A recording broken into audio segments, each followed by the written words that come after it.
Hello, कशा आहात सगळे? असं कसं उठल्यानंतर मी पोर्च वगैरे धुवून घेतला. त्यानंतर मला नाश्त्याची तयारी करायची होती. मला झिंग्याची चटणी बनवायची. त्या अगोदर मी इकडे पोळ्या लाटून घेतल्या आणि झिंग्याच्या चटणीसाठी मी झिंगे घेतले. झिंगे अगोदर निवडून घेतले. त्यानंतर मी तेलामध्ये झिंगे टाकले. त्यात थोडं तेल जे काय टाकायचं होतं मसाला तो मी त्यात टाकला आणि इकडे झिंग्याची चटणीसुद्धा रेडी आहे. मस्तपैकी इकडे सर्व केली आणि एन्जॉय केलं.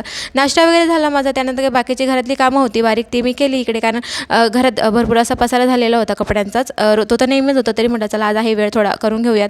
ते आवरलं. त्यानंतर काही क्लिनिंग करायची होती छोटी मोठी, ती मी इकडे केली. अंशूच्या पप्पांना खूप जास्त क्रेविंग होत होती आज ज्यूसचे. ते मला बोलले की आज मस्त असा ज्यूस बनव, काहीतरी मिक्स फ्रूटचा बनव. मग मी ABCP असं काहीतरी बनवलेला आहे.